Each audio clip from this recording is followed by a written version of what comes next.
नमस्कार प्यारे विद्यार्थियों, स्वागत है आपका आज की इस वीडियो के अंदर। जो भी विद्यार्थी सीईटी एग्जाम 2024 की तैयारी कर रहे हो, अगर आप सीईटी 12th लेवल की तैयारी कर रहे हो या फिर सीईटी ग्रेजुएशन लेवल की तैयारी कर रहे हो, ये क्लास बड़ी इंपॉर्टेंट क्लास है। ध्यान से पूरा देख लो और लास्ट में कमेंट करके बताना 20 में से आपके कितने प्रश्न सही होते हैं। सारे प्रश्न बड़े इंपॉर्टेंट है, आपकी परीक्षा में छपने वाले क्वेश्चन है। तो चलिए दोस्तों, आज की क्लास का शुभारंभ करते हैं। तो पहला क्वेश्चन है आपके, झुंझुनू के संस्थापक कौन थे? Option A Badan Singh, option B Raj Singh, option C Ram Arjun, option D Mohammad. बताओ भाई, झुंझुनू के संस्थापक कौन थे? तो इसका सही आंसर है option number D, Mohammad Jhunjhunu के संस्थापक थे। जो भी ऑप्शन नंबर डी को कमेंट कर रहा है उसका आंसर एकदम सही है। बढ़ते हैं अगले प्रश्न की ओर। अगले प्रश्न में आपके पूछा गया है, चुलिया जलप्रपात कहाँ पर स्थित है? ऑप्शन ए बनास नदी पर, ऑप्शन बी माही नदी पर, ऑप्शन सी मनोल नदी पर, ऑप्शन डी चंबल नदी पर। बताओ भाई, चुलिया जलप्रपात कहाँ पर स्थित है? तो एकदम सही आंसर है इसका चंबल नदी पर। जो भी ऑप्शन डी को कमेंट कर रहा है उसका आंसर एकदम सही है। बढ़ते हैं अगले प्रश्न की ओर। अगले प्रश्न में पूछा गया है, राष्ट्रीय मरु उद्यान जैसलमेर की स्थापना कब हुई थी? बताओ भाई, 1980 में, यहाँ पर 1981 में, यहाँ पर 1982 और 1983 में। तो इसका एकदम सही आंसर है राजस्थान मरु उद्यान जैसलमेर की स्थापना हुई थी आपके भाई बी 1981 में। जो भी ऑप्शन नंबर बी को कमेंट कर रहा है उसका आंसर एकदम सही है। बढ़ते हैं अगले प्रश्न की ओर। अगले प्रश्न में पूछा गया है, ईसबगोल का सर्वाधिक उत्पादन किस जिले में होता है?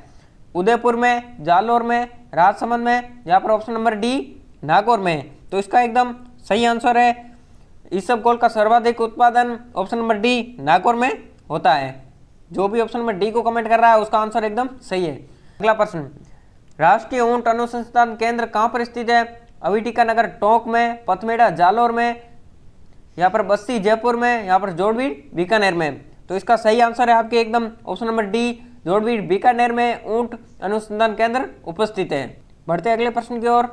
अगले प्रश्न में पूछा गया, सहकारी साख समितियों का ढांचा है, इनमें से आपको स्त्रियों को बताना है, एक स्त्री पर है या दो स्त्री पर या तीन पर है या चार पर। तो इसके एकदम सही आंसर है आपके क्वेश्चन नंबर सी, तीन स्त्रियों पर सहकारी साख समितियों का ढांचा है। बढ़ते अगले प्रश्न की ओर। अगले प्रश्न में आपके पूछा गया है, बेरहाट में जो पुरातात्विक अवशेष मिले वह किस काल से संबंधित है? मध्यकाल से या गुप्त काल से या उत्तर काल से या फिर मौर्य काल से। तो इसका एकदम सही आंसर है, बेरहाट में पुरातात्विक अवशेष मिले हैं वो आपके ऑप्शन नंबर डी मौर्य काल से है। जो भी ऑप्शन नंबर डी को सही कर रहा है उसका एकदम आंसर सही है। बढ़ते हैं अगले प्रश्न की ओर। अगले प्रश्न में, 2.5 दिन का झोंपड़ा कहाँ पर स्थित है? एकदम सरल क्वेश्चन है, बताओ भाई कमेंट करके जल्दी, 2.5 दिन का झोंपड़ा कहाँ पर स्थित है? ऑप्शन ए अजमेर में, यहाँ पर बीकानेर में, यहाँ पर ऑप्शन नंबर सी जोधपुर में, यहाँ पर ऑप्शन नंबर डी उदयपुर में। तो इसका एकदम सही आंसर है अजमेर में, जो कि 2.5 दिन का झोंपड़ा स्थित है। ऑप्शन नंबर ए को कमेंट कर रहा है उसका आंसर एकदम सही है। बढ़ते हैं 10वें प्रश्न की ओर। 10वें प्रश्न में पूछा गया है, जयपुर शहर का निर्माण किस वर्ष में हुआ? बताओ भाई, जयपुर निर्माण किस वर्ष में हुआ? ऑप्शन ए 1757, 1837, 1727 या फिर 1827 में हुआ। तो बताओ भाई, तो इसका एकदम सही आंसर है ऑप्शन नंबर सी, 1727 में जयपुर शहर का निर्माण हुआ था। बढ़ते अगले प्रश्न की ओर। अगले प्रश्न में पूछा गया है, जोधपुर शहर के संस्थापक कौन थे भाई? बताओ, राव मालदेव थे या राव दूधा थे या राव चंद्रसेन थे या फिर राव जोधा थे? तो इसका एकदम सही आंसर है option number D, Rao Jodha, जो कि जोधपुर के संस्थापक थे। बढ़ते अगले प्रश्न की ओर। अगले प्रश्न में आपको पूछा गया है, कोटा बूंदी मार्ग पर देवपुर गांव के निकट 1683 ईस्वी में निर्मित छतरी के खंभों की संख्या कितनी थी? 74, 80, 84 या फिर आपकी 90? तो इसका एकदम सही आंसर है option number C, Kota Bundi मार्ग पर देवपुर गांव के निकट 1683 ईस्वी में निर्मित छतरी की खंभों की संख्या आपकी थी 84।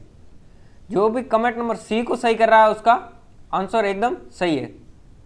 बढ़ते अगले प्रश्न की ओर। 13वें प्रश्न में पूछा गया, 1857 के विद्रोह के समय अउड़ा के ठाकुर कुशाल सिंह को मेवाड़ के किस संस्थान के सामंत अपने यहाँ शरण दी? Option A Asop, option B Kotharia, option C Lambia, option D Asaniyas. तो इसका एकदम सही आंसर है आपकी ऑप्शन नंबर बी कोठारिया। बढ़ते अगले प्रश्न की ओर। अगले प्रश्न में आपके पूछा गया है, अजमेर का राजस्थान में विलय हुआ था 1947 ईस्वी में या फिर 1949 ईस्वी में या फिर 1950 में या फिर 1956 में। तो इसका एकदम सही आंसर है आपके comment number option number D 1956 ईस्वी में। बढ़ते अगले प्रश्न की ओर। अगले प्रश्न में आपको पूछा गया है तुरंत सर, पेच, बालवाड़ी, दुगदुगी, पछवाड़ी, लटकन आदि क्या है? आदिवासियों स्त्रियों की साड़ी के रंग है, या फिर पगड़ियों में लगाए जाने वाले आभूषण है, या फिर लहरियों के प्रकार है, या उपयुक्त सभी है? तो इसका एकदम सही आंसर है बी, पगड़ियों में लगाए जाने वाले आभूषण है तुरंत सर, पेच, दुगदुगी ये सभी।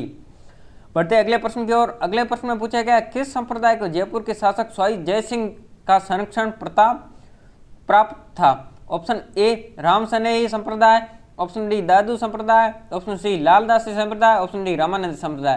तो इसका एकदम सही आंसर है आपके ऑप्शन नंबर डी। बढ़ते अगले प्रश्न की ओर। अगले प्रश्न में ख्वाजा मोइनुद्दीन चिश्ती की दरगाह की शाहजवानी मस्जिद का निर्माण किस मुगल शासक द्वारा करवाया गया था? Option A Jahangir, option B Akbar, option C Aurangzeb, option D Shah Jahan. ये सभी बाप दादा ही है, आपको पता ही होगा।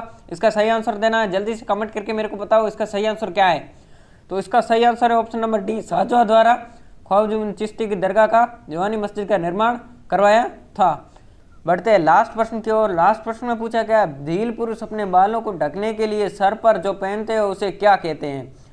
काछू, पगड़ी, पोतिया या फिर पिछोचा? कमेंट करके मेरे को जल्दी से बताओ भील पुरुष अपने बालों पर ढकने के लिए सर पर क्या पहनते हैं? तो इसका एकदम सही आंसर है ऑप्शन नंबर सी, पोतिया बोलते हैं। जो भी सी को कमेंट कर रहा है उसका एकदम आंसर सही है। आज की वीडियो में इतना ही, मिलते हैं अगले वीडियो में, तब तक के लिए जय हिंद, जय भारत।